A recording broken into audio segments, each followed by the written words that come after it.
وقت کے مطابق وہ تبدیل بھی ہوتے ہیں، چیزوں کو دیکھتے بھی ہیں۔ اصل پر قائم رہتے ہوئے، عقیدے کی مضبوطی پر قائم رہتے ہوئے دینی لوگوں کو بھی چاہیے کہ وہ حالات کی نزاکت کا پوری طرح تجزیہ کریں اور اس تجزیے کی روشنی میں تبلیغ دین کا، ابلاغ دین کا کام کریں۔ ٹرینڈ کے مطابق چلنا ضروری نہیں۔ ایک ہوتا ہے ٹرینڈ کے مطابق چلنا، جس طرح ہم سب چل رہے ہیں، یعنی ہر بندے کے ہاتھ میں موبائل ہے، ٹرینڈ جو ہے موبائل کا، یہ نہیں۔ کام کو اس نوعیت کے مطابق کیا جائے جس ترتیب کا معاشرے کے اندر اس کی ضرورت ہے۔ پروفیشنل لوگ ہوتے ہیں، وہ اپنے اپنے شعبہ جات میں کام کرتے ہیں، اور جدید دور جب آتا ہے تو جدت کے ساتھ اس کام کو آپ دیکھ لیں۔ تھوڑے سے سال گزرے،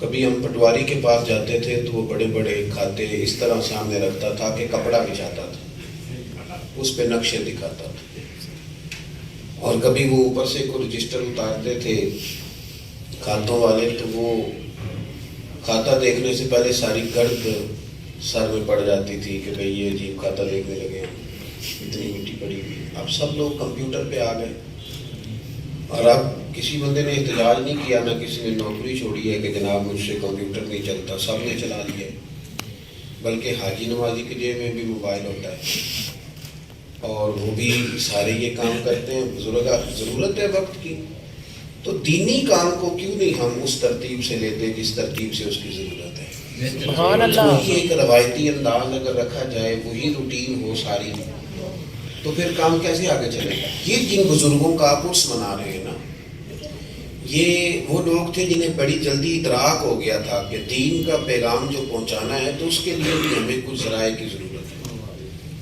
تو ان لوگوں نے پھر معاشرے کے اندر سفر کیا، اور سفر بھی با مقصد۔ ایک ہوتی ہے محنت مقصد والی،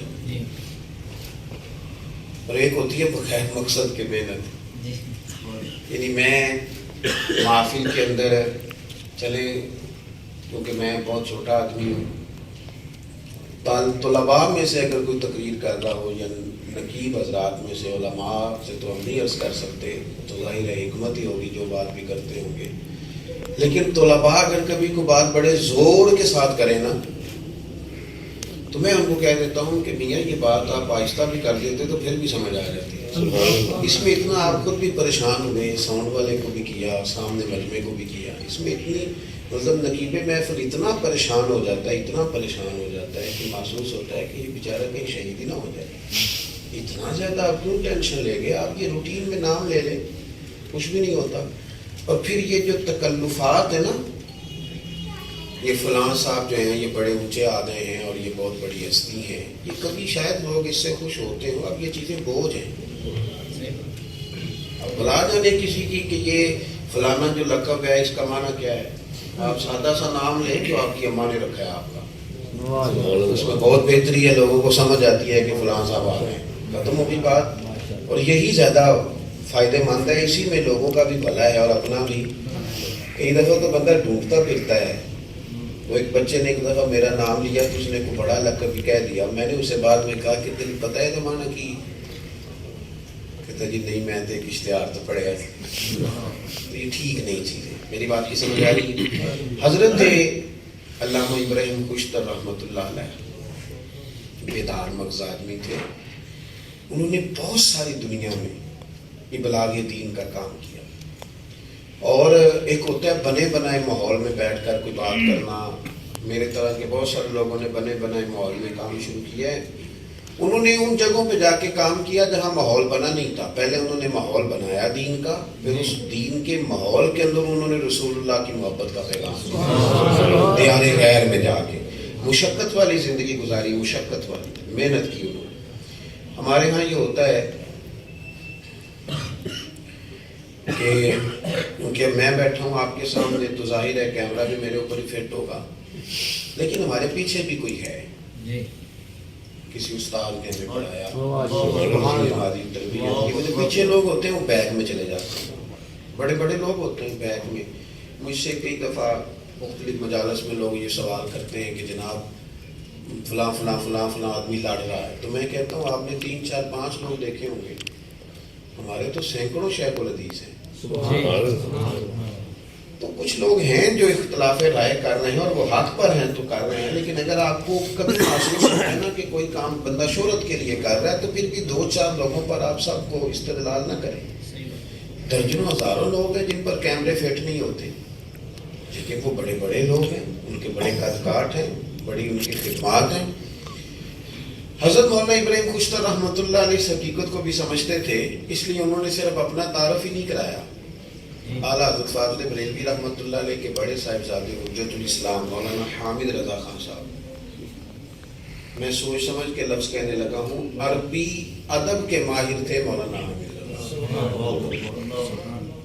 یعنی سادی عربی نہیں، عربی ادب پر. اور اس پر گواہی دینے والے لوگ کون ہیں؟ امیر ملت پیر جماعت علی شاہ صاحب، جو ان کے ہاں جاتے بھی تھے، انہیں دعوت بھی دیتے تھے. حضرت حجت الاسلام بہت بڑے آدمی تھے. دیکھیں نا جن لوگوں نے تیار جن لوگوں کو کیا، حضرت محدث اعظم پاکستان جیسے لوگوں کو حضرت حجت الاسلام نے تیار کیا. ان کی سیرت والی جو سب سے پہلی کتاب آئی تذکرہ جمیل وہ مولانا ابراہیم خوشتر نے لکھی. انہوں نے لوگوں کو بتایا کہ اب میں کہ دنیا میں گھومتا ہوں تو میں اکیلا نہیں ہوں، میرے پیچھے بھی کوئی ہے، اور جو ہے اس کا انہوں نے تعارف بھی کرایا. تو بات لمبی نہ ہو جائے، میں نے جو آیت پڑھی اس پر کچھ باتیں عرض کرنا چاہتا ہوں. اللہ تعالیٰ نے قرآن مجید میں نبی پاک علیہ السلام کی جو شان بیان کی ہے وہ یہ ہے کہ لَقَدْ جَاءَكُمْ رَسُولٌ مِّنْ أَنفُسِكُمْ، فرمایا میں نے تمہیں میں سے تمہیں رسول عطا کیے. عزیز علیہ ما عنتم، آیت پر صرف آیت کے ترجمے پر صرف غور کریں. وہ کبھی اماں کہتی تھی نا کہ بیٹا کھا لے گا تو میرا بھی پیٹ بھر جائے گا، تو لوگ کہتے تھے یہ شاعرانہ بات ہے. پیٹ کیسے، اماں کا کیسے پیٹ بھر گیا جب کھایا بیٹے نے؟ تو اماں تو خود کھائے گی تو پیٹ بھرے گا. لیکن یہ قرآن پاک کی ترتیب دیکھیں، فرمایا عزیز علیہ ما عنتم، میرے محبوب کے غلاموں اگر تم کبھی مشکل میں ہونا تو میرے نبی کو تکلیف، تمہارا مشقت میں پڑنا انہیں گراں گزرتا ہے. حریص علیکم، وہ تمہاری بھلائی چاہنے میں جلدی کرتے ہیں. کیوں جلدی کرتے ہیں؟ کہ وَبِالْمُؤْمِنِينَ رَءُوفٌ رَحِيمٌ، مومنوں پہ رؤوف بھی ہیں اور رحیم بھی. حضور نے بڑی بھلائی چاہی امت کی، اس کے لیے نبی پاک علیہ السلام نے بھوکوں کو کھانا بھی کھلایا، جن کے تن کمزور تھے، خریداری نہیں کر سکتے تھے، ان کو کپڑے بھی پہنائے. اللہ کے محبوب علیہ السلام نے لوگوں کو ایک دوسرے کی مدد پر توجہ بھی دلائی، سارے کام کیے. لیکن کسی کی بہترین مدد پتہ کیا ہوتی ہے؟ بندہ دین سے دور ہو تو اسے دین کے قریب کر دیا.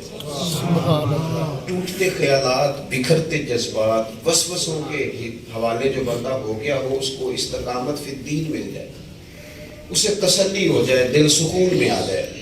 حضور علیہ السلام فرماتے ہیں میری اور تمہاری مثال اس شخص کی طرح ہے جس بندے نے آگ روشن کی تھی. تو پتنگے آگ میں گرتے تھے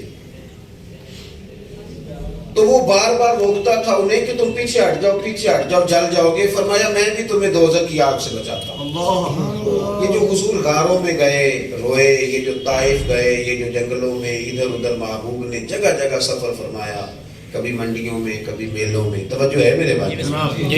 یہ جو سرکار نے سفر کیا نا، اس میں ایک حضور کی تڑپ تھی کہ اللہ کے بندے اللہ والے بن جائیں، دوزخ سے بچ جائیں اور جنت میں چلے جائیں. کسی مبلغ کو، کسی دائی کو اگر یہ والی تڑپ نصیب ہو جائے نا کہ میں نے لوگوں کو اطمینان قلبی دینا ہے، ان کے دلوں میں دین اتارنا ہے. حضرت باعزید بستامی کافر کو دیکھ کے رو پڑتے تھے، کہتے تھے یا اللہ مہربانی کرنا، اسے ایمان کی دولت دینا. یہ جو ہمارا محافل کا آج کل پروگرام ہوتا ہے نا، اللہ خیر کرے، یہ جو پروگرام ہوتا ہے یہ تو منانے والا پروگرام ہے، منائیں اور گھر چلے جائیں. ویسے بھی آپ کو پتہ ہے محفل تو اونچے اونچے لوگوں میں چلی گئی، بڑا بندہ کی تو ہاتھ پا سکتا ہے، جیسے تو مہنگا ہی بڑا ہے، کون قریب جائے گا اسے، کون قریب جائے. تو یہ تو ایک بالکل برکت والا کام ہے، لیکن یہ دعوت والا نہیں. دعوت کا تو رنگ اور ہوتا ہے، اس کی تو کیفیت اور ہوتی ہے. یہاں تو جس کو 21 سال خود محفل کراتے ہو گئے وہ نمازی نہیں، دعوت کا کام کیسے ہونا ہے؟ یہاں تو میرے عزیز جس بندے کو وہ کہتا ہے نا میں نے 25 مولوی منگا کے سنے ہیں اور ابھی توفیق نماز کی بھی نہیں، تو یہ دعوت کا کام نہیں. تو ٹھیک ہے، میرا مطلب ایک سلسلہ، ایک سسٹم ہے پورا، بہت سارے لوگ اس کے ساتھ جڑے ہوئے ہیں، یہ کام چل رہا ہے، اور بہت سارے لوگ آتے ہیں وہ سسٹم کا حصہ ہو جاتے ہیں، ان کا بھی کام چلنے لگ جاتا ہے. ورنہ دعوت کا کام تو اور طرح کا ہے. وہ جن لوگوں نے کام کیا نا دعوت دین کا، پیغام دین کا، ان کے اندر کچھ تڑپ لگ گئی تھی کہ میں نے نا بے نمازی کو نمازی بنانا ہے. سبحان اللہ. ان کا خیال ہوتا تھا کہ یار یہ بندہ اگر کبھی عالم بن جائے نا دین کا. ان کے اندر تڑپ ہوتی تھی، شوق ہوتا تھا، وہ لوگوں کو حوصلہ افزائی کر کے آگے بڑھاتے تھے. نبی پاک صلی اللہ تعالی علیہ وسلم نے نا جو لوگوں کو بہت زیادہ احساس فرمایا وہ احساس دیکھیں نا. حضرت امیر حمزہ نے جب آ کے کہا یا رسول اللہ صلی اللہ علیہ وسلم آپ فکر نہ کریں، میں ابو جہل کا سر پھوڑ آیا ہوں، میں نے بدلہ لے لیا ہے اگر آپ کو اس نے تکلیف دی. تو حضور نے کیا فرمایا؟ میں ابو جہل کا سر پھوڑنے سے تو کچھ نہیں ہوتا. یا رسول اللہ آپ کیسے خوش ہوتے ہیں؟ فرمایا آپ کلمہ پڑھ جائیں میں خوش ہوں. اس بات سے حضور خوش ہوتے. آپ دین کے کتنے قریب ہیں، دین کی دعوت کے کتنے قریب ہیں. باتیں زیادہ نہیں کرنی. آپ یہ دیکھیں کہ جہاں جہاں بڑے بڑے مدارس بنے، مساجد بنی، بڑے بڑے ادارے، وہ ہمارے بزرگوں نے نا بڑی مشقت کی. ایک تو مولانا ابراہیم خوشتر ہے نا، حضرت مولانا ابراہیم رضا خان صاحب جو اعلیٰ حضرت کے پوتے ہیں، ہمارے صاحب کے والد. وہ جب تقسیم ہو گیا نا پاکستان انڈیا تو مدرسہ چلانا مشکل کام ہو گیا، کیونکہ مسلمانوں کے مکانات جو تھے ان پر تو ہندو قابض ہو گئے. اور آپ ایک اور بھی درد محسوس کریں، صدر اللہ فاضل سید نعیم الدین صاحب آبادی تحریک پاکستان میں کردار ادا کیا بڑا. حضرت مفتی مظہر اللہ صاحب فتح پوری والی جو مسجد ہے دلی، میں نے ان کی قبر کی بھی زیارت کی اور جگہ بھی دیکھی. جتنے لوگ تھے یہ پاکستان کے ہراول دستے میں تھے، لیکن وہ اس سے بھی پاکستان میں شامل نہیں ہوئے. لیکن آپ محسوس کر سکتے ہیں درد کتنا زیادہ تھا ان لوگوں کا. یہ اپنی مسجدیں چھوڑ کے آئے نہیں. وہ لوگ تانے دیتے تھے کہ جاتے کیوں نہیں آپ، تم بڑے پاکستان کے ملک جاتے کیوں نہیں؟ تو یہ کہتے تھے اگر یہ چھوڑ کے چلے گئے تو یہ مسجدیں نہیں رہی. یہ اللہ کے گھر بنے ہوئے نے چھوڑ کے نہیں جانا. تانے بھی صحیح، تکلیف بھی صحیح، وہی رہے گی. یہ آج کل تو بڑی موت ہے، نعرہ شعرہ ہے، خوب خدمت تواضع ہے، سارا کچھ ہے، کام چلتا ہے، بس صحیح ہے. لیکن جو کیفیات درد ہیں وہ تو کچھ اور ہے، کچھ اور ہے. ہمارے یہاں رہا بھی جلسہ ہی کیا ہے، جلسہ ہی کیا ہے. اور میں تو اکثر دوستوں سے یہ کہتا ہوں کہ مطلب ہمیں جو لگتا ہے کہ ہم نے جلسوں میں جیتنا ہے، باقی کسی شہر میں جیتنے کی ضرورت نہیں، نہ مدارس میں، نہ تعمیر مساجد میں، نہ کسی اور کام. جلسہ کرو جیسے بھی ہو سکتا ہے اور جلدی کرو، اور اس کے ختم ہوتے ایک دوسرے کو مبارک بھی دو کہ بڑا کامیاب ہو گیا. اس کے بعد کیا چھٹی. جو اصل کام تھا آپ تلاش کریں، ڈھونڈیں، وہ جگہ تلاش کریں جہاں آبادی ہے مسجد نہیں ہے.